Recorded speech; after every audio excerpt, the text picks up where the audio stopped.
Hello दोस्तों, स्वागत है आप सबका स्टडी आईक्यू में।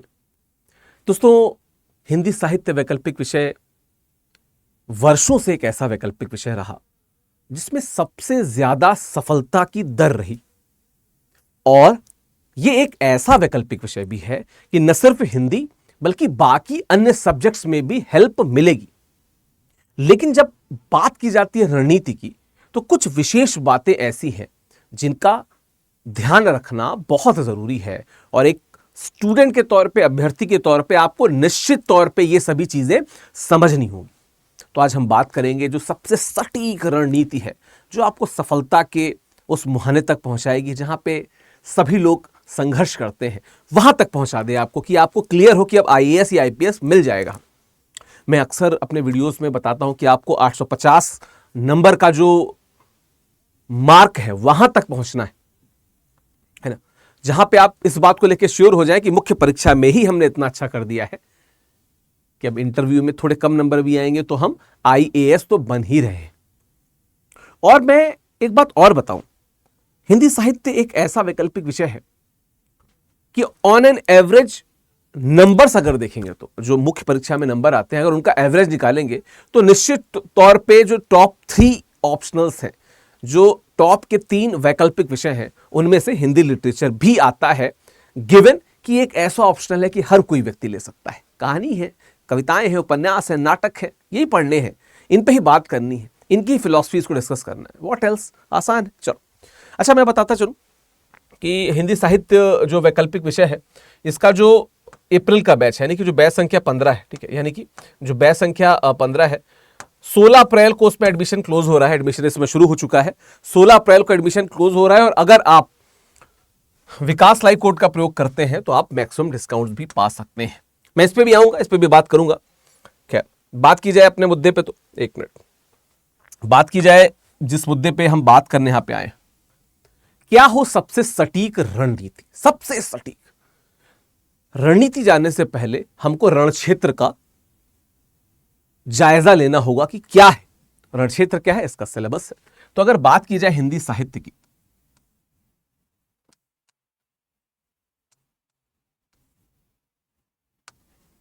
हिंदी साहित्य की, तो हिंदी साहित्य जैसे सभी में होता है, वैसे हिंदी साहित्य में 2 पेपर है। प्रश्न पत्र 1, प्रश्न पत्र 2।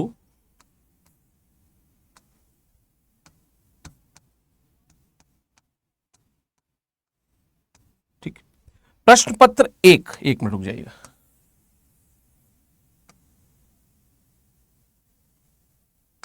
ठीक, प्रश्न पत्र 1 की अगर बात की जाए तो प्रश्न पत्र 1 में जो 2 भाग हैं, एक है हिंदी भाषा का इतिहास व लिपिका, हिंदी भाषा व लिपि का इतिहास, यानी देवनागरी लिपि का इतिहास। जो इसी प्रश्न पत्र 1 का जो भाग ख है, जो खंड दूसरा है, उसमें आपको हिंदी साहित्य का इतिहास पढ़ना है। हिंदी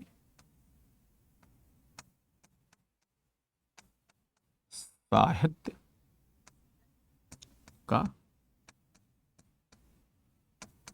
इतिहास पढ़ना है। ठीक है, बात की जाए हिंदी साहित्य के इतिहास की, तो इसमें भी आपको पद्य और गद्य दोनों का पढ़ना है, यानी कि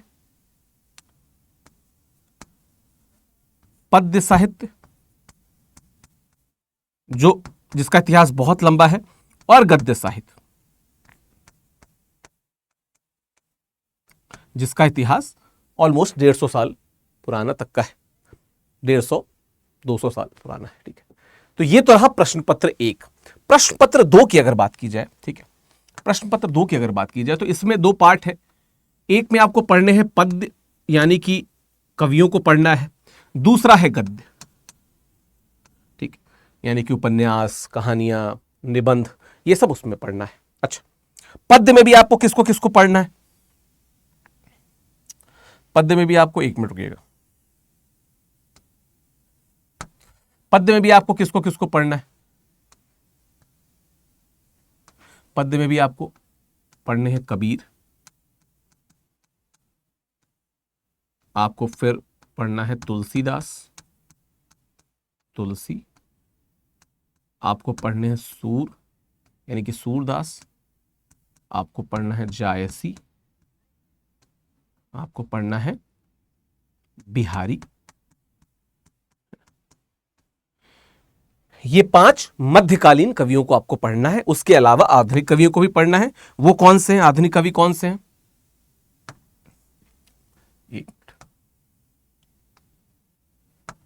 ठीक है, आधुनिक कवि कौन से हैं? एक मिनट रुक जाना यार। ठीक है, ये क्या हो रहा है? एक मिनट।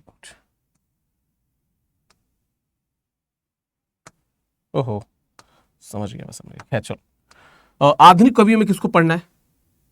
आपको पढ़ना है गुप्त जी को, यानी कि मैथिली शरण गुप्त जी को। आपको जयशंकर प्रसाद को पढ़ना है। ठीक है,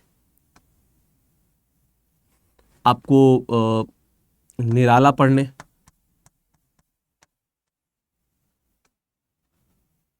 आपको दिनकर को पढ़ना है,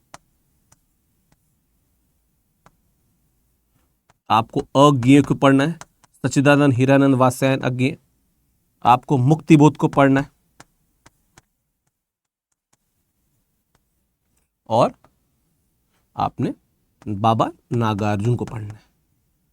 ठीक है, तो आपको इतने कवियों को पढ़ना है, इतने कवियों को आपको पढ़ना है पद्य में। गद्य में अगर बात की जाए तो मोटा मोटी क्या पढ़ना है, इसको एक बार देख लेते हैं। अगर एक मोटे तौर पे देखा जाए तो गद्य में आपको पढ़ना है उपन्यास, गोदान है, दिव्या है, ये आपको पढ़ने हैं नाटक जैसे आषाढ़ का एक दिन और भारत दुर्दशा, आपको पढ़नी है कहानियां, प्रेमचंद की कहानियां और एक दुनिया समानांतर। ठीक है, आपको पढ़ने हैं निबंध। ठीक है, और अगर एक अलग पर्सपेक्टिव देखें तो साहित्य की अन्य विधाएं, ये भी आपको पढ़ना है, साहित्य की अन्य विधाएं।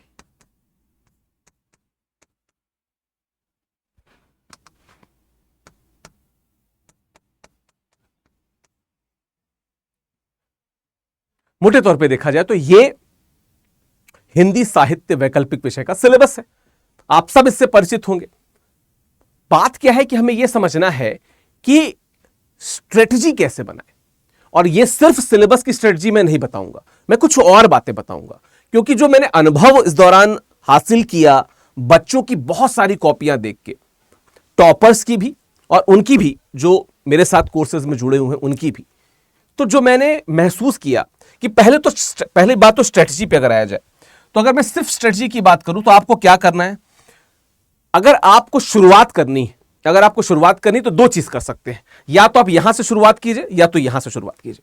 मैं आपको राय दूंगा कि आप पहले इसको पढ़िए, यानी कि जो ये वाला है, क्योंकि जो खंड क है, ठीक है, ये खंड ख है,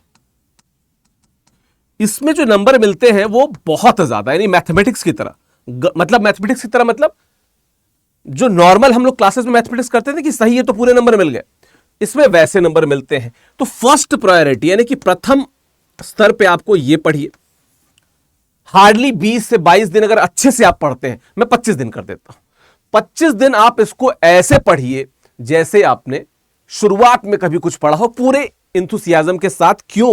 क्योंकि इसमें कुछ ऐसे टॉपिक्स भी हैं जिसमें फैक्ट्स बहुत सारे हैं। जब फैक्ट्स हैं तो नंबर भी वैसे मिलेंगे, फैक्ट्स गलत हुए तो नंबर कट भी सकते हैं, लेकिन तरीके के साथ पढ़ेंगे या जैसे मैं क्लास में पढ़ाता हूं, अगर वैसे पढ़ेंगे तो मैं गारंटी के साथ कहता हूं कि आपको इस खंड से जो आप अधिकतम 3 प्रश्न कर सकते हैं, उन 3 प्रश्नों में यानी कि उन 150 नंबर में आप बहुत आराम से 120-125 नंबर ला सकते हैं अगर आपने अच्छे से किया।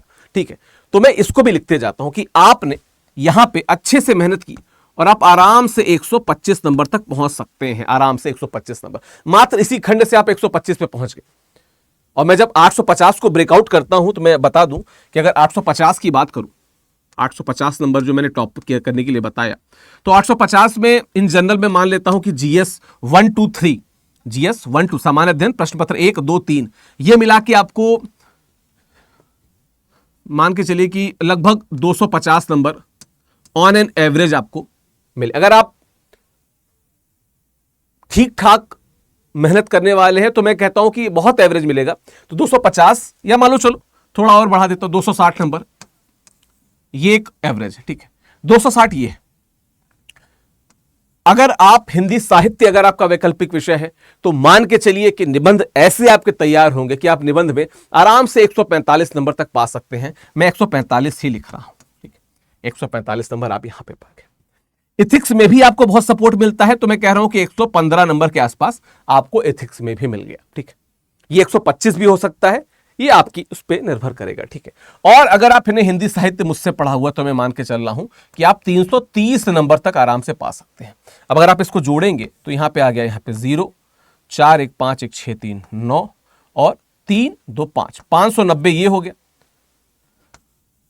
590 और 260 को अगर जोड़ेंगे तो 0 5 और ये 8, ये 850 नंबर यही आपका आ गया, ठीक है। तो इसका मतलब क्या है कि 330 नंबर में से आप 125 नंबर आप यहीं पे पा चुके हैं। तो सबसे पहली चीज जिसको अटेम्प्ट करनी है वो क्या है, ये, ठीक है। हाँ, अगर आपने कहीं पे कोर्स ऐसे ज्वाइन किया है कि आप यहां से कर रहे हो तो कोई दिक्कत नहीं है, बाद में उसको पढ़ना। ये तो पता ही ना कि टारगेट किसको एकदम क्लियर कट करना है, ये आपको क्लियर होना चाहिए, ठीक है। 125 नंबर अगर आप यहां से पा गए और 330 की मैं बात कर रहा हूं तो बचा कितना, बचा आपका 205 नंबर। मतलब बचे हुए 350 में से 205 चाहिए आपको। अब आप सोचो कि कितनी आसान हो गई राह। तो क्या करना है आपको यहां पे इस पार्ट को सबसे ज्यादा फोकस करना है। फिर क्या करना है, उसके बाद आप आइए सीधे पद्य साहित्य के इतिहास पे। पद्य साहित्य के इतिहास पे आप आए, पूरा डिटेल में आदिकाल से लेके आधुनिक काल तक इसमें आप पढ़ते हो, ठीक है। पहले साहित्य लेखन, फिर पूरा इतिहास पढ़ते हैं। इस दौरान मेरी राय यह रहेगी कि जब आप भक्ति काल पढ़ रहे हैं, भक्ति काल की सगुण भक्ति धारा में राम को पढ़ रहे हैं तो आप उसी समय तुलसी को पढ़िए। जब आप कृष्ण भक्ति को पढ़ रहे हैं उसी समय आप सूर को पढ़िए। जब आप संत काव्य धारा को पढ़ रहे हैं उसी समय आप कबीर को पढ़िए। और जब आप प्रेमाश्रय काव्य धारा को पढ़ रहे हैं आप उसी समय जयसी को पढ़िए। तो लगे हाथ ये 4 आपके कवर हो गए, ठीक है। फिर आप अगले में जाएंगे, रीतिकाल को पढ़ेंगे। रीतिकाल की समस्त विशेषताओं को पढ़ते हुए आप बिहारी को पढ़िए। मतलब साथ में आपका ये कवर होता जा रहा है, ठीक है। अब उसके बाद जब आप आधुनिक काल में आएंगे तो देखिए भारतेंदु युग के कोई कवि है नहीं। द्विवेदी युग में आप गुप्त जी को पढ़िए। जब द्विवेदी युग को पढ़ेंगे तो आप वहीं पे गुप्त जी को खत्म, क्योंकि होगा क्या ना कि उस काल की जो विशेषताएं हैं वो इनके काव्य में दिखेंगी। तो आपको आधी चीज तो दोबारा पढ़ने की जरूरत ही नहीं पड़ेगी, साथ में पढ़ जाइए। उसके बाद छायावाद के 2 कवि हैं यहाँ पे, प्रसाद और निराला। तो प्रसाद और निराला को आप छायावाद के साथ पढ़िए। अब उसके बाद जो ये बाकी कवि हैं इनको आप एक गो में पढ़ सकते हैं, क्योंकि छायावाद तक थोड़ा विस्तारित इतिहास आप देखने को मिलता है। उसके बाद 8 साल 9 साल 8 साल 9 साल इस प्रकार से ही है। तो बाकी जो 1 2 3 4 बाकी जो 4 कवि हैं आप इनको एक साथ एक गो में आधुनिक काल में, मतलब छायावाद की बात की जो धाराएं हैं जैसे प्रयोगवाद, प्रगतिवाद, प्रयोगवाद, ऐसे नई कविता, ऐसे एक बार में पढ़ सकते हैं। तो इसके साथ क्या होगा कि इन 1 गो आपका पूरा तैयार हो जाएगा। इन 1 गो आपके दिन भी बचेंगे, ठीक। सेम क्या करना है, जब आप गद्य साहित्य का इतिहास पढ़ना शुरू करेंगे, जब आप उपन्यास का इतिहास पढ़ रहे हैं तो साथ में उपन्यास, जब आप नाटक का इतिहास पढ़ रहे हैं तो साथ में नाटक, जब आप नाटक और रंगमंच दोनों, जब आप कहानियां पढ़ रहे हैं तो कहानियों का इतिहास, प्रेमचंद युगीन, प्रेमचंद से पहले, उनकी बाद, और साथ में सारी कहानियां।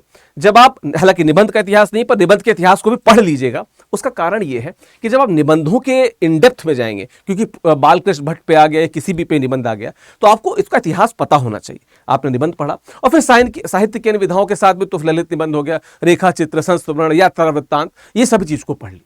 ये हमारी सबसे बेस्ट स्ट्रेटजी है। और मैं आपको बताऊं, इस कारण हिंदी साहित्य को कहा जाता है कि ये हिंदी साहित्य एक ऐसा वैकल्पिक विषय है जो सबसे छोटा वैकल्पिक विषय है। इस कारण कहा जाता है, क्यों?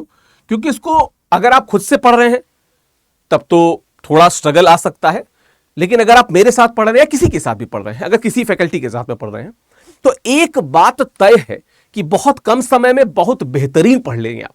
बहुत कम समय में बहुत बेहतरीन, शानदार पढ़ लेंगे, ठीक।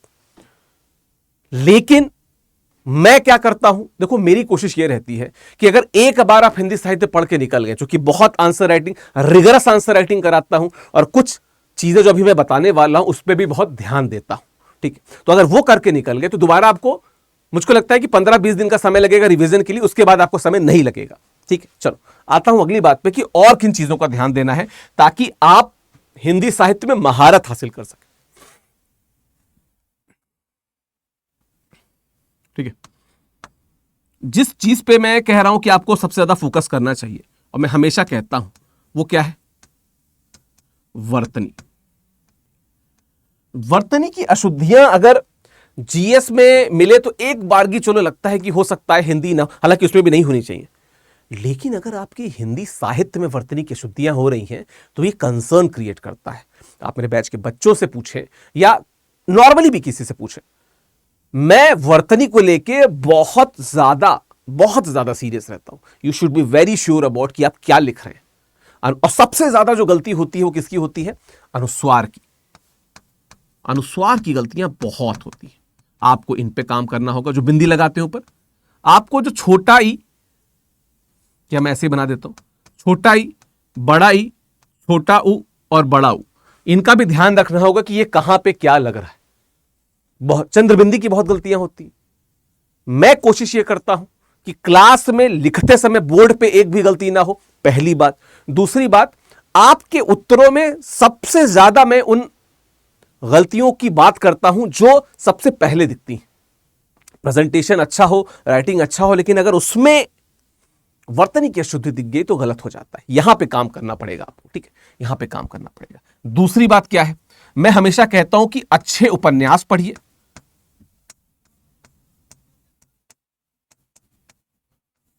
अच्छे उपन्यास पढ़िए, या मैं कह सकता हूं इसी के साथ में कि अच्छे एडिटोरियल्स पढ़िए और अच्छे न्यूज़पेपर के। ठीक है,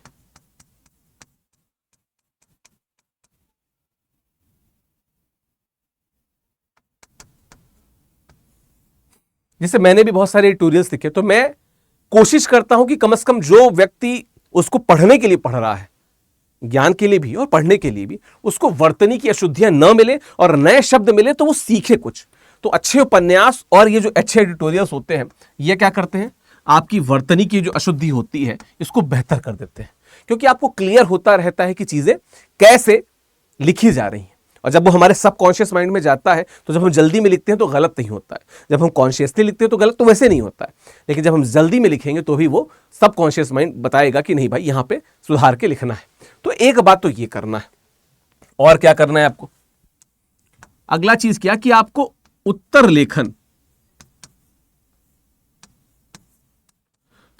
लेखन लगातार करना है।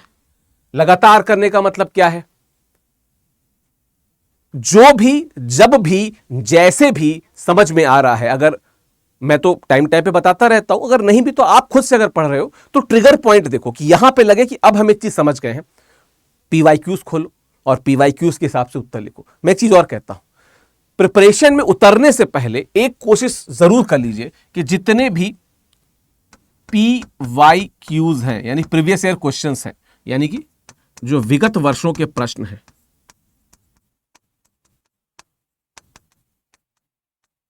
ठीक है, जैसे मान लीजिए कि आपने हिंदी भाषा व लिपि का इतिहास पढ़ा और इसके बाद आपने पीवाईक्यू की बुक खोली, बहुत सारी है, आपने पीवाईक्यू की बुक्स खोली और उसमें से आपने इसके सारे क्वेश्चंस को नोट कर लिया। खुद से नोट करिए, जितना नोट आप लिखिए, 10 पेज में आएगा 10 पेज में लिखिए।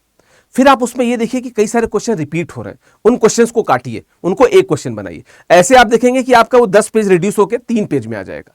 उस 3 पेज में भी देखिए कि कुछ क्वेश्चन बहुत रिकरिंग है, तो फिर और उनको छाटिए, तो आपको पता चल जाएगा कि हाई फ्रीक्वेंसी क्वेश्चंस क्या हैं जो बहुत पूछे जाते हैं और लो फ्रीक्वेंसी क्वेश्चंस क्या है वो आपको पता चल जाएंगे। सभी ऑप्शनल के साथ ये होता है, हिंदी साहित्य के साथ तो आपको क्लियर कट लग जाएगा। मैं क्लासेस में ये प्रैक्टिस करवाता हूं कि जो हाई फ्रीक्वेंसी क्वेश्चंस है उनको आप छांट लो, ताकि एटलीस्ट लास्ट में आपको पता रहे कि किस पे ज्यादा फोकस करना है, क्योंकि वो तो आएगा ही आएगा और वो आपने अपना बेस्ट शॉट दे दिया तो फिर बल्ले बल्ले। ठीक ठीक, तो पीवाईक्यूज को एनालाइज कीजिए, विगत वर्षों के प्रश्नों को एनालाइज कीजिए, उत्तर लेखन को बेहतर कीजिए।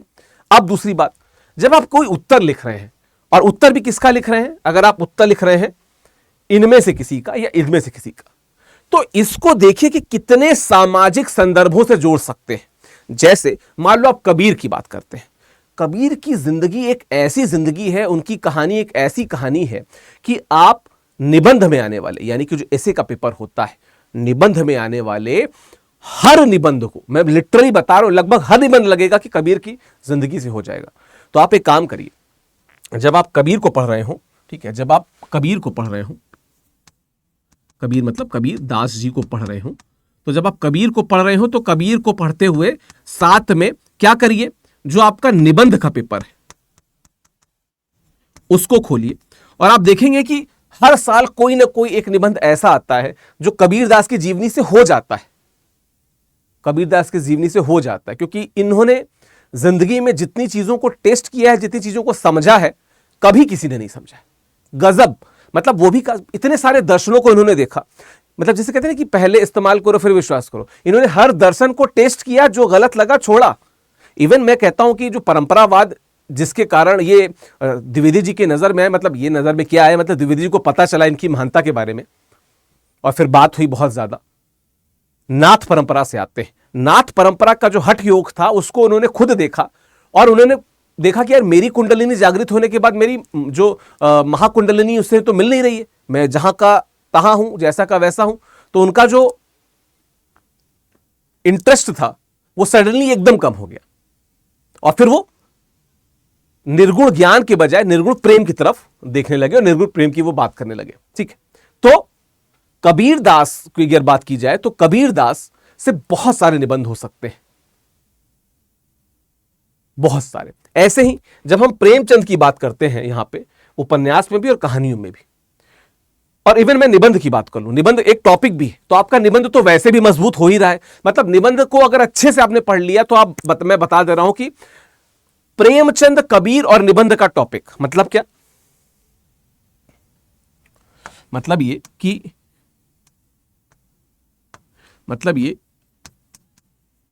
प्रेमचंद,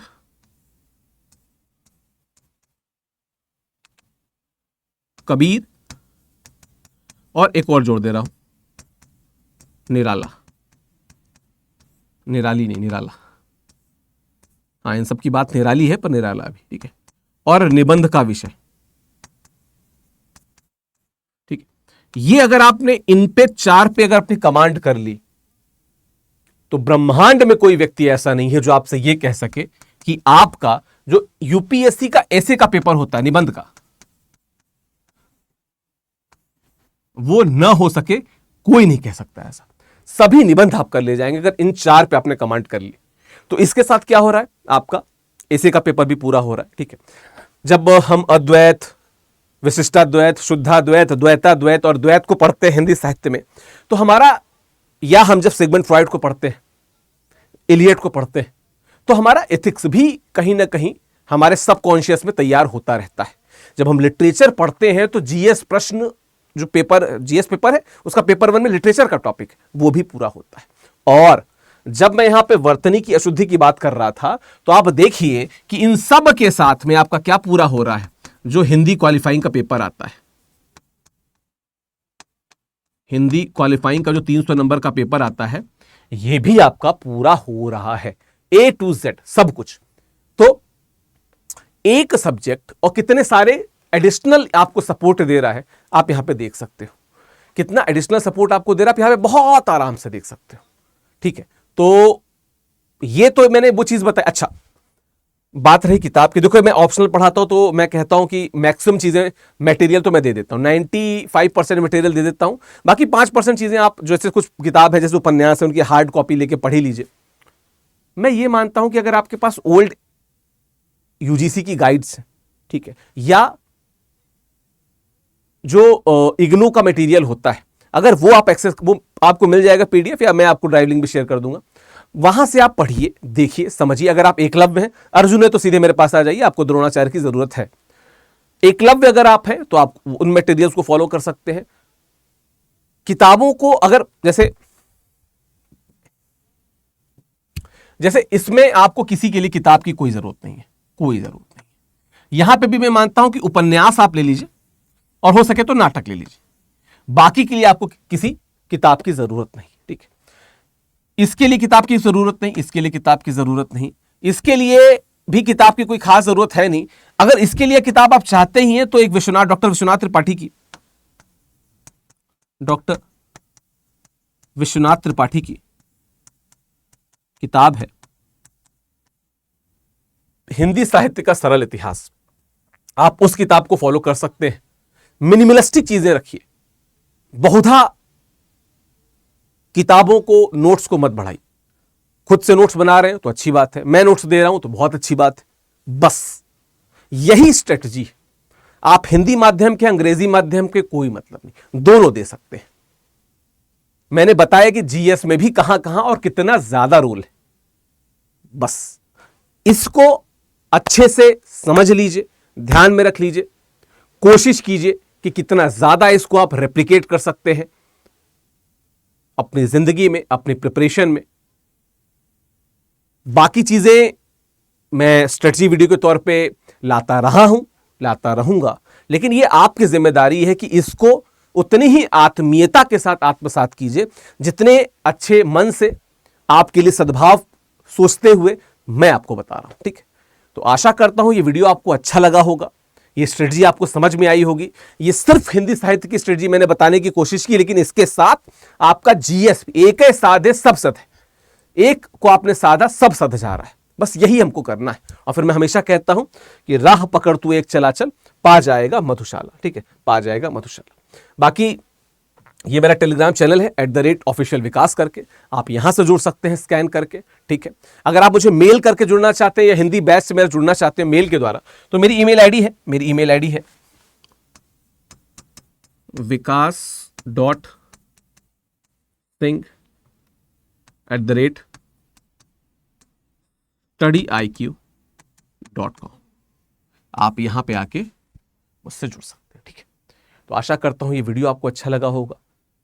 शेयर कीजिएगा, उन दोस्तों तक भेजिएगा जिनका ऑप्शनल हिंदी है, टेलीग्राम ग्रुप्स पे शेयर कीजिएगा, कमेंट में बताइएगा कि कैसा लगा और किन विषयों पे स्ट्रेटेजी वीडियो आपको चाहिए। Thank you so much. Thank you.